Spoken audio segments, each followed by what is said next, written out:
But his like the stuff with the Knicks where he'll like, be recording some emergency podcast after a playoff loss in like a completely dark room, like you could just see the whites of his eyes, and he's like, pain.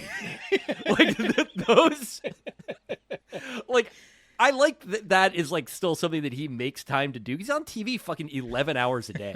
The fact that he still has time to turn on a webcam at home and then like shut all the lights off in his apartment so that he can get more in that place. But yes, he's a Yankees fan type. I mean, this is like what you basically, the version of him that emerges in this, which is I think like trying to understand what his actual personality or politics or preferences are, is like kind of a parlor game among certain sports fans, like people that know or care about him and are trying to like wrestle with his ubiquity. He loves bosses. He loves success. He likes things that are big. Like he's a Yankees fan. Yeah. It's the one fandom he has that makes sense. So Bill Maher, they start off talking about baseball. Bill Maher is mad that MVP doesn't factor in the offseason. That's one of his big problems with Major League Baseball. First of all, that is true across all sports. MVP is literally referred to as a regular season award. All of those awards are for the regular season. One of the ways they get around this is that they then give out a second separate award for postseason most valuable player. Yeah, and baseball gives them out for both the championship series and the World Series. It's like there's plenty of trophies, dude. Like fucking calm down. Like, and he's so worked up, and then Stephen A. Smith is like, I just think they should award it right after the regular season is done, before the playoffs start. And Bill Maher's like, I agree 100%. And it's like, well, you could just not talk about this and make this 5 minutes shorter than it was. Right. Yeah. And that also, I guess this is another part of the Club Random experience, is that this is not edited. No. And so they edit out maybe like 2 or 3 minutes, because they used to post unedited episodes on the Substack. And I'm obsessed with the Substack because you pay $10 a month and you get, at this point, I'm not exaggerating, absolutely nothing for it. They don't give you anything. You get trailers. Do they give you commercial-free episodes? No. Fantastic. No. That's awesome. They don't even do that anymore. I was struck by the fact that he even bothered having fucking podcast ads in this. 8 podcast ads. And I know how much those bring in. I mean, obviously, like, more people listen to this podcast than listen to The Distraction or whatever, but it's the idea that, like, Bill Maher doesn't need $1,200 a quarter. Having a Substack that you could just tithe him $10 a month and get nothing at all for it. Truly, genuinely, you get at this point you get trailers for the episodes, because they used to post unedited episodes on the Substack, and I'd go and I'd look, and the director's cut episodes would be shorter than the episodes on YouTube because the YouTube episodes would include like 6 minutes of ads, and the Substack episode would be like 2 minutes shorter. It's like, okay, so you get 3.5 minutes of extra content here. Yep.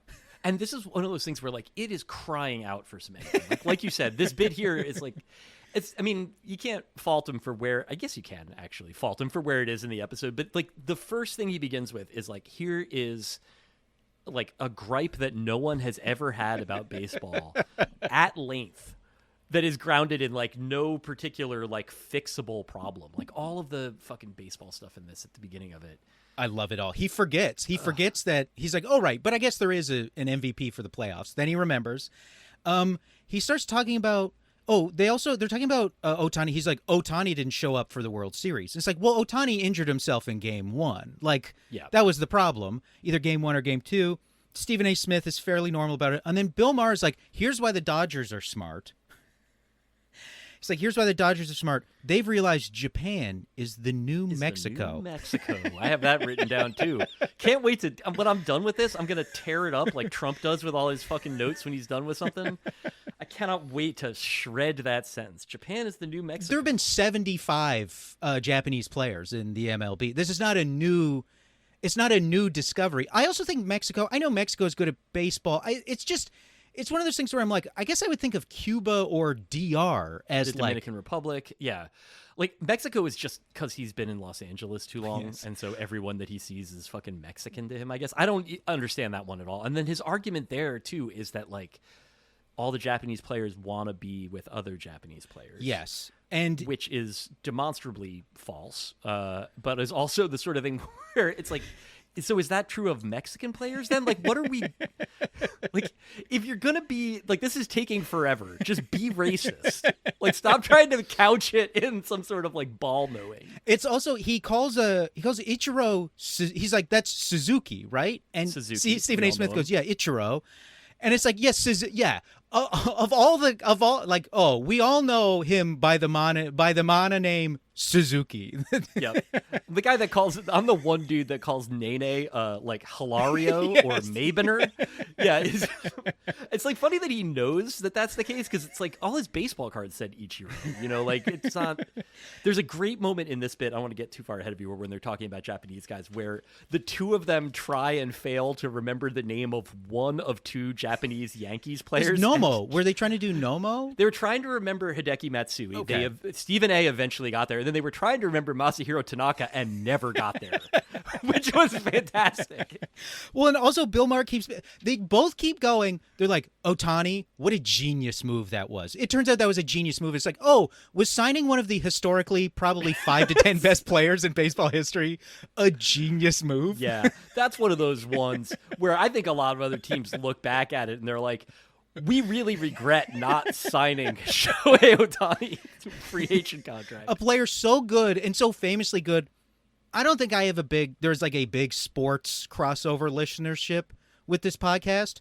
Anybody who listens to this podcast would still know either Ohtani or Shohei. You can use either name and people know who you're talking about. Yes. And then Bill Maher says that he's like, it used to be affordable, baseball. Now they charge Taylor Swift ticket prices. It's like, no, they don't. It's more than it used to, but you can go see the Dodgers play the Marlins for $45 a ticket. Yeah. That's cheaper than the Lakers by a lot. Yes. I mean, everything's more expensive now, but this is like one of the few arguments that you can make for baseball's season being as long as it is. It's like plenty of good seats are available. It's not like you can't go to a Knicks game. Like, it's just they're sold out all year round. The tickets are prohibitively expensive on the secondary market. The Dodgers are, whatever. They're the Dodgers. Yeah. They're the Dodgers of baseball. And I've been to games. I bought day of tickets. Like, it can be done. Yes. Yeah. Especially it's like, well, it depends who you want to go see. If you want to go see the Dodgers play in Los Angeles, it's, a fairly affordable proposition if you plan in advance and you don't eat at the ballpark. So then all of that conversation of like, I think it turns out signing Shohei Ohtani was a genius move. They can't remember players' names. Bill Maher says, the Dodgers in the year of our Lord 2024 are the first team to realize, hey, there might be some talent in Japan, the #1 ranked country for baseball in the world. Yeah. He had like already won a World Baseball Classic at this point. Whatever, he's cooking at this point. And he hasn't even sparked up yet. This is just him rolling out of bed, cracking a quick racist joke with his buddy, and then like getting down to brass tacks and complaining about how much a hot dog costs these days. And then he says this. You love baseball? Of course. Do I not sound like I love baseball? Let me tell you this. No. No, man. This is also like, he's like this about politics too, and it's clear that like Stephen A. holds his like political acumen in so very after high this, regard. Bill Maher is going to start insisting Stephen A. Smith should run for president. Like, even up to 2 weeks ago, he had Alyssa Slotkin on and Stephen A. Smith, and he was like, I'm seeing two people here who's saying they're not running for president, who I think sound like they could run for president. And they've both been so stupid the whole episode. Yeah. This is like Stephen A. too. He's done the Stephen A. Smith thing too, where he's like, I'm not ruling it out. Like, every few months releases a statement being like, Stephen A. Smith continues to not rule out being president. Every time he talks about politics, it's the same issue that you can sort of see here with Maher talking about baseball and also about politics, I guess. It's just that like whatever dog shit news environment he is like hanging out in all the time, like the complaints about, I mean, I don't believe that Bill Maher has eaten a hot dog in 50 years. No. Oh my God, no. But the idea too that like he's aware that things are more expensive now. He's heard other people complaining about it, but I don't think that that's even the case, because I don't think he like knows anybody with children or whatever. No, like, and he I don't know reads what the his, free like, social press. circle is. Yeah. Yeah. And so I think that it's like, and this is the first time I have in my notes, it is not the last time, where he's complaining about, he's like, all these salaries are basically why it's too expensive to go to a game and why parking costs so much or whatever. It's two guys that do not acknowledge that systems exist or that there's let alone their own position in society, or that whatever, they're just some free agents moving through this stuff. But the idea that somehow I don't, how much of a child's mind do you have to look at the fucking private equity consortium that owns the Dodgers and be like, well, they're paying Freddie Freeman too much. And that is why nachos have gone up in price. It's incredible. And the Dodgers have said they were within I think it was a month after signing Shohei Ohtani to his contract, they were like, the contract's paid for itself in terms of merch sales, ticket price increases, all of that extra shit. It's paid for. It's like when CM Punk came back and signed with AEW, it was the next day Tony Khan was like, his contract is paid for itself in merchandise sales. And then to be it reminds me of these guys remind me, they would watch the movie Basketball and be like, this is really smart. They're right. The problem with baseball is that players change teams too often. Yeah. It's not, they shouldn't be allowed to do that. You should own the rights to a team should own the rights to a player, and they have to play there. That sounds great and normal to me. A guy who later will be like, listen, I love free market capitalism. Yeah. There's so much of that. Is also and again, one of these things where it's you're sort of aware, despite Bill's best efforts, of how old he actually is. Yes. These are the gripes that he probably came of age during. Yeah. But so you have free agency in baseball doesn't arrive until the 1970s. It's not players aren't really getting paid until the 1980s. That a lot of this is that would have been when he was a young man and he was mad that the Mets signed George Foster and he sucked or something like that. And that you can then leverage a whole worldview that you never update or change on this resentment that you felt when you were 16 years old. Yeah, and Stephen A. Smith is like, here's what I hate about baseball. And Bill Maher's like, okay, then I'll say what I hate about baseball. And I was like, oh, great. I'm genuinely excited for this. Stephen A. Smith hates the intentional walk. And as he spends minutes complaining about this, Bill Maher keeps kind of interjecting and be like, well, but then the pitcher could still just throw way outside.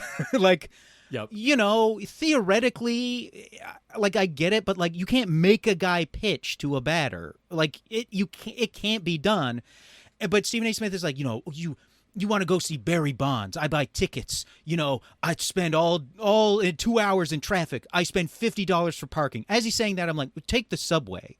Yeah, take the subway, dork. It's right outside. That. I actually said something out loud in my home. I should say my wife is not around right now. I could not run the risk of her hearing me be like, are you yelling at Stephen A. Smith on your computer about taking the B and the 5 both go there, and you're still but it's like being a Raptors fans being like, oh, I got to spend 4 hours on the fucking DWP, and it's like, no, or the DVP. Not really, dude. Yeah, literally, the subway in Toronto has a stop that is Scotiabank Arena. Yeah. God, but so that bit he's complaining about. Also, this is classic Stephen A. stuff because he knows this is where you have to kind of accept the skills that he has as a value neutral thing. He's not a great thinker of sports, but he's able to take a small point that he knows is dumb and then just put a lot of icing on it. So he's like, how are you as a grown man walking another man? He's basically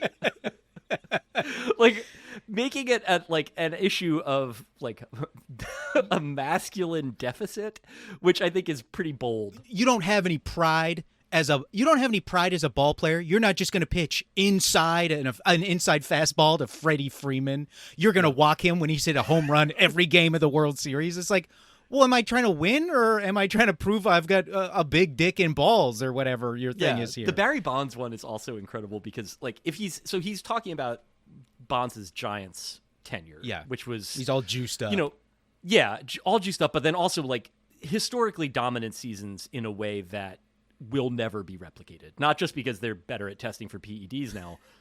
Nobody pitched to him. Yeah. That there were seasons where his on-base percentage was started with a 6. He was basically on base much more often than he wasn't. He was walked. Actually, whatever. We're not. Yeah, because obviously his whole thing is rushing through any of this. His whole thing, So he's like, Barry Bonds was already a 30 for 30 home runs, 30 steals every season, a Golden Glove defense, and he saw, it's the drama. He saw, oh, you're gonna talk about McGuire and Sosa like this? Well, we'll see. It wasn't jealousy. It was, oh, we'll see. And his point is like, so he goes on the same PEDs that those two guys are on, and suddenly he becomes the kind of hitter where it's like, well, let's just let him get on base instead of run the risk of him hitting 3,000 home runs this season. All right, I will give you, this is 2004, which is not the year that Barry Bonds hit 73 homers. He hit 73 homers in 2001. In 2004, he came to the plate 617 times. He was walked 232 times. His on-base percentage was 609.